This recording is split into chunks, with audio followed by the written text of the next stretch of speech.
میرا ایک شاگرد ہے کراچی میں، اس کے مسجد کے ساتھ ایک عورت تھی، وہ لڑکیاں سپلائی کرتی تھی، کس قدر بدترین کام۔ اس نے، میرے شاگرد نے اس عورت کے بیٹے سے دوستی لگائی اور اس کو میرے بیان کی کیسٹ دے دی۔ اس نے کہا یہ سن لینا۔ اس نے گھر میں جا کے لگا لی، اس کی ماں کام کرتے ہوئے چلتے پھرتے سن رہی، کانوں میں آواز پڑ رہی۔ تھوڑی دیر کے بعد وہ آ گئی، کہنے لگی مجھے بھی سنا، تو اس نے سنی، پھر کہنے لگی دوبارہ سنا، پھر دوبارہ سنی، پھر کہنے لگی ایک دفعہ اور سنا، پھر ایک دفعہ اور سنی۔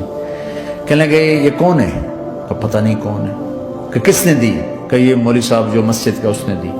تو اس نے بیٹے کو لیا اور مسجد کے دروازے پر آ کے، لوگ تراویح پڑھ کے نکل رہے تھے، انہوں نے کہا میں یہاں کے امام سے ملنا چاہتی ہوں۔ تو آ گیا، امجد نام ہے اس کا۔ کہا مولوی صاحب یہ کیسٹ آپ نے دی ہے؟ کہا جی۔ یہ کون ہے؟ کہ میرا استاد ہے۔ کیا نام ہے؟ طارق جمیل۔ کہا اس نے کہا ہے کہ جتنے بھی گناہ کرو توبہ کرو تو قبول ہو جاتی ہے، تو میری توبہ قبول ہو سکتی ہے؟ تمہیں تو پتہ میں کیا کرتی ہوں۔ کہا بی بی توبہ تو سب کی قبول ہے۔ کہ اچھا پھر میں تمہیں گواہ بناتی ہوں، میری توبہ، میری توبہ۔ اور اگلے دن مسجد میں آنا شروع کر دی تراویح میں، اور دعا کرے یا اللہ اگر میری توبہ قبول ہے تو مجھے اٹھا لے، اگر میری توبہ قبول ہے تو مجھے اٹھا دے، اگر میری توبہ قبول ہے تو زور زور سے دعا کرتی۔ عورتوں کے اس میں جدھر عورتیں نماز پڑھتی تھی،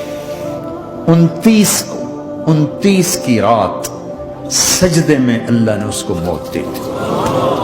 ساری زندگی لڑکیاں سپلائی کی اور موت آئی رابعہ بصری جیسی۔ توبہ ایسی چیز، اے اللہ میری توبہ قبول ہے تو مجھے اٹھا لے۔